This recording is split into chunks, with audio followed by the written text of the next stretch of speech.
Welcome back to the channel, everyone. If you're new here, you're in the perfect place for deep dives into powerful voices, fascinating musical journeys, and the stories behind artists who connect cultures through music.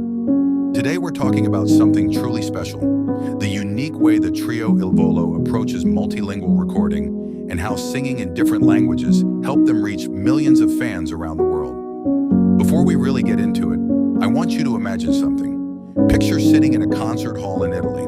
The lights dim, the orchestra begins, and suddenly a voice fills the room with a classic Italian song. The audience melts into the melody.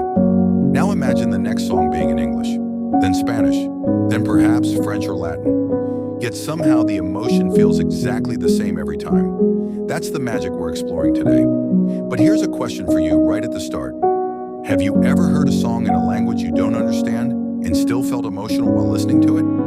If your answer is yes, then you already understand the power of multilingual music. The trio that mastered this approach includes three extraordinary singers, Piero Baroni, Ignacio Bosquero, and Gianluca Ginobili. When they first appeared on the international stage as teenagers, audiences were immediately struck not only by their voices, but also by their ability to move effortlessly between languages while performing. Think about how unusual that is. Many artists become comfortable singing in one language, maybe two if they're bilingual. But Il Volo's recordings often include songs in Italian, English, Spanish, French, and sometimes even classical Latin. This multilingual approach wasn't an accident. It became a core part of their identity as global performers. Let's rewind to their earliest recordings. Their debut album, Il Volo, immediately showcased this global philosophy. The trio didn't limit themselves to a single linguistic audience. Instead, they selected songs that could resonate internationally. Italian classics appeared alongside English ballads, creating an album that felt both traditional and modern at the same time. Why does that matter so much? Because language can either build walls or build bridges in music. Il Volo clearly chose the second path. One of the most powerful examples of their multilingual strategy appears when they performed the classic Neapolitan song, O Sole Mio. Even listeners who don't speak Italian instantly feel the passion in the melody. Then, in another song on the same album, they might shift to English lyrics that reach an entirely different audience. That contrast is intentional. Their approach allows them to maintain authenticity while still welcoming listeners from all over the world. But multilingual recording isn't as simple as translating lyrics. Here's something many people don't realize. Every language has its own musical rhythm. Italian flows smoothly with open vowels. English often relies on consonants and sharper phrasing. Spanish carries a romantic cadence that emphasizes emotional expression. So when Il Volo records a song in another language, they don't simply pronounce the words. They adjust their vocal phrasing to match the natural musicality of that language. That level of detail requires serious preparation. Before recording a multilingual song, the trio studies pronunciation carefully. Native speakers often guide them to ensure every word sounds authentic. The goal is not just clarity, but respect for the culture behind the language. And that respect is one reason their international fan base grew so quickly. Imagine listening to a foreign artist attempt to sing in your language but mispronounce everything. It can feel awkward. But when an artist truly studies your language and delivers it beautifully, it feels like a personal connection. That's exactly the experience Il Volo aims to create. Their album We Are Love expanded that idea even further. The project blended multiple languages and musical traditions, while still maintaining the classical crossover style that defined their sound. What's fascinating about this album is how naturally the languages flow from one song to the next. You might hear a romantic Italian ballad followed by a powerful English anthem. The transition never feels forced because the emotional core remains the same. Let me ask you something interesting. Do you prefer hearing Il Volo sing in Italian, or do you enjoy when they switch to English or Spanish? Many fans actually debate this topic constantly. Some listeners believe their voices shine brightest in Italian because the language was designed for operatic singing. Others prefer their English performances because they can understand every lyric and connect more directly to the story. And then there are fans who love the mixture itself, the feeling of traveling through different cultures within a single album. Another major moment in their multilingual journey came with the song Grande Amore after the trio won the prestigious Sanremo Music Festival in 2015. This song is entirely Italian, yet it became a global sensation. Why? Because emotion doesn't require translation. When Il Volo performed Grande Amore, audiences around the world responded to the passion in their voices, even if they didn't understand every word. The performance proved something powerful. Music can cross borders more easily than almost any other art form, but their multilingual strategy didn't stop with European languages. Over time, Il Volo also embraced Spanish language recordings, recognizing the enormous influence of Latin audiences in classical crossover music.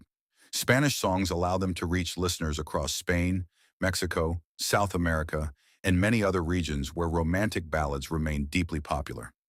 And here's another fascinating detail.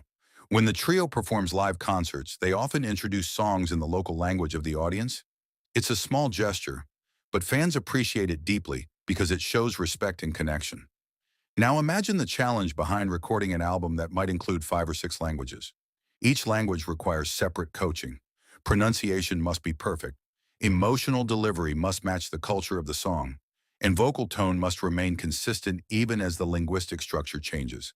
That level of versatility is rare.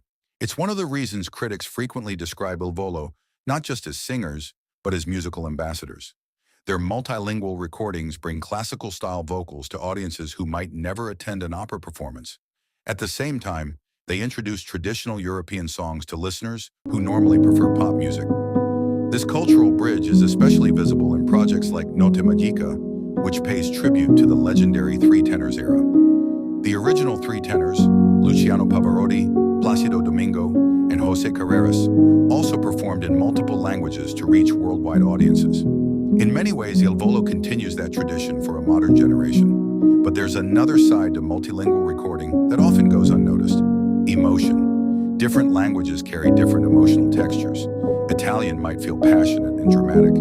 English can sound heartfelt and intimate.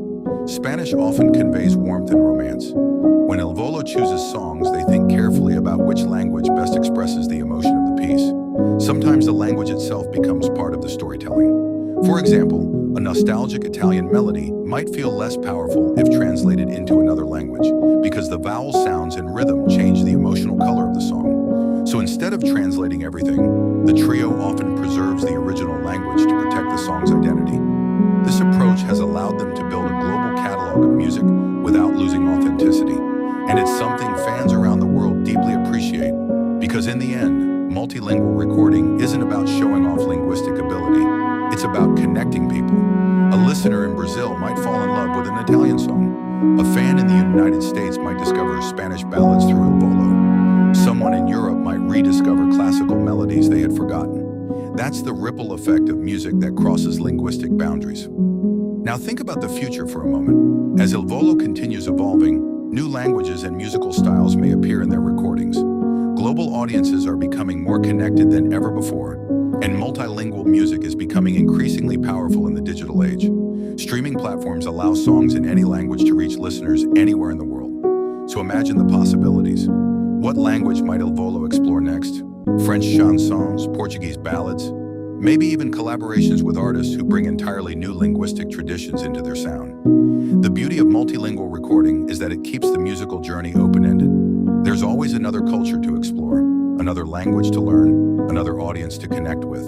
And that spirit of curiosity is exactly what keeps fans fascinated year after year. Now I want to hear from you. When you listen to Il Volo, which language do you love hearing them sing the most? Italian, English, Spanish, or another language entirely? Tell me your favorite song in the language it's performed in. I'm really curious to see what our community thinks. And if you enjoy exploring stories like this about music, artists, and the incredible ways voices can connect cultures across the world, make sure you subscribe to the channel so you never miss our next video. Don't forget to hit the subscribe button, leave your comment about your favorite Il Volo song and language, and join the conversation.